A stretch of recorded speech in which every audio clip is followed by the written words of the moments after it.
Welcome to That's the Word, wholesome tales for the whole family. I'm Father James Yamauchi.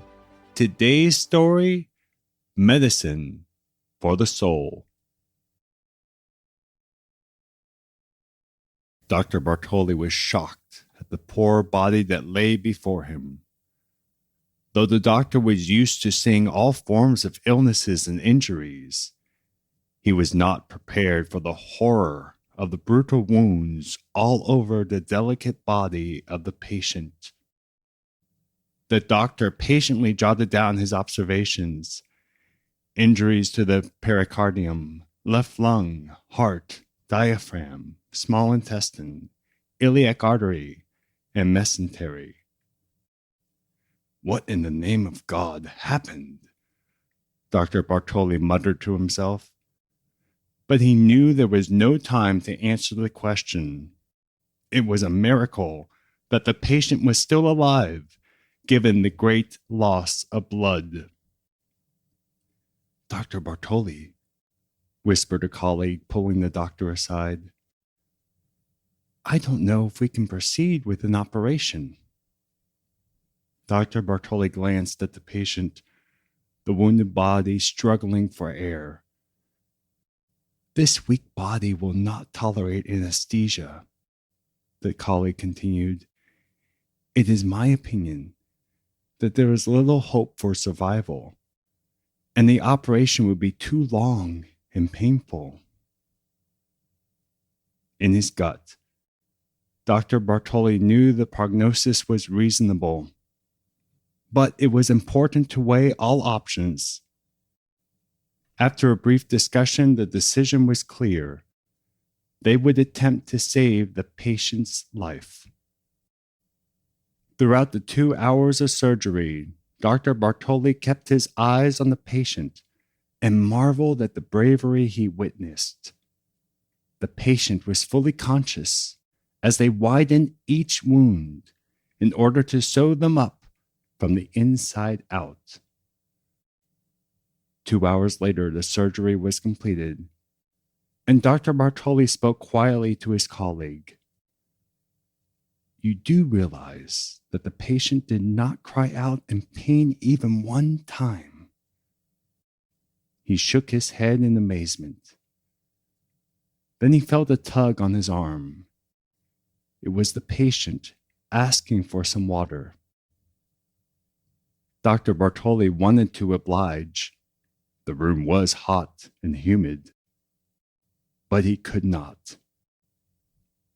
Your intestines are pierced, and giving you water would exasperate your condition. The patient let go of the doctor's arm with serene resignation.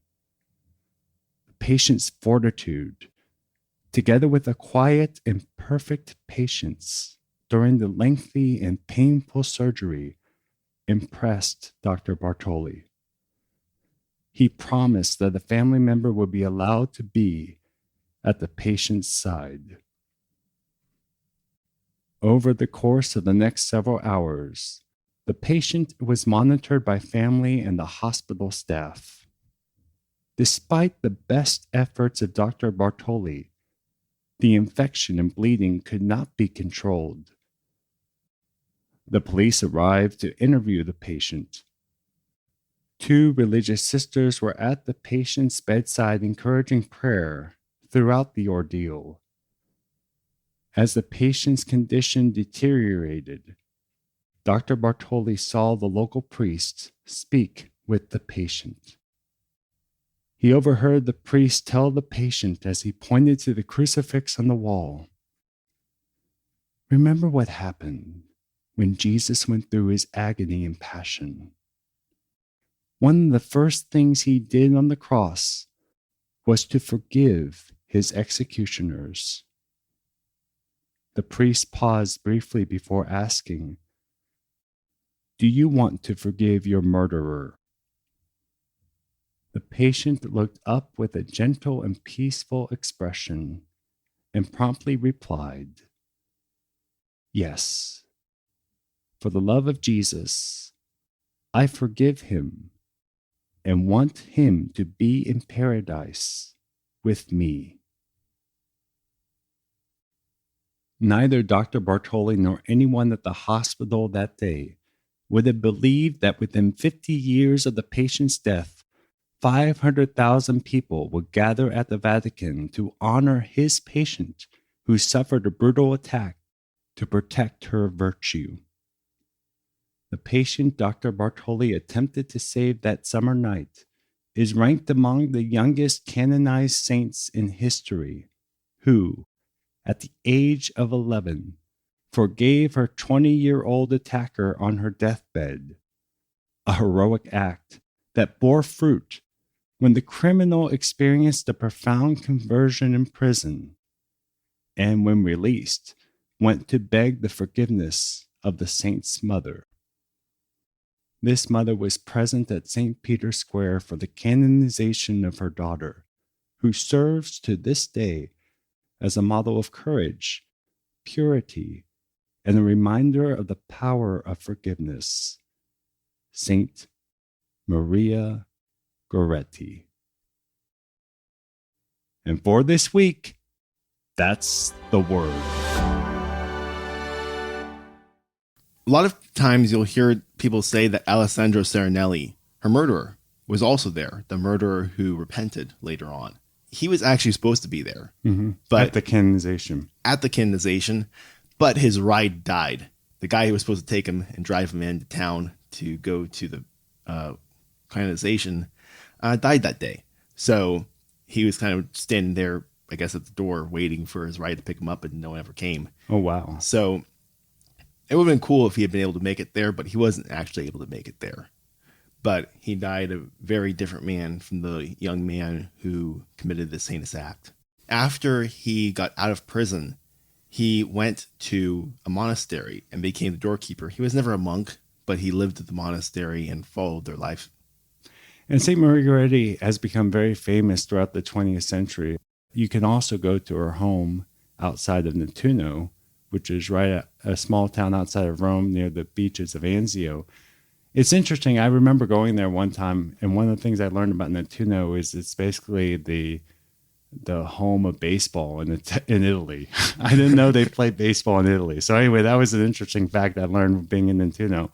But as you know, it's easy to get to Nettuno from the train station in Rome, but it's hard to actually get to her house because it's outside of Nettuno. And there's like a bus that comes very irregularly. I sat at the bus stop. I was waiting there, I think, for about half an hour at least before I finally gave up, because I also wasn't sure. I was thinking, okay, this is the stop. I think that's what he said. I think he said he was going to come here at this time. I hope. Maybe not. At least you were in civilization when you were waiting hopelessly for the bus. I went with some college students, and I actually was very excited because we got on the bus to go to the house. So, and it's not that far of a bus ride, but you just couldn't walk it. It's a little confusing and everything. So we get there, and it's like, great, we're at St. Maria Goretti's place. And some nuns make sure that the area is preserved. You can go right into the house. There's a marker where the attack happened, and you can just see the simplicity of the life of the Goretti family. But then we had the fun issue of going back to the bus stop. And I remember there's like a little, very, very small, it's like a little restaurant that may have some things to sell. And then this house, and that's it, along this road.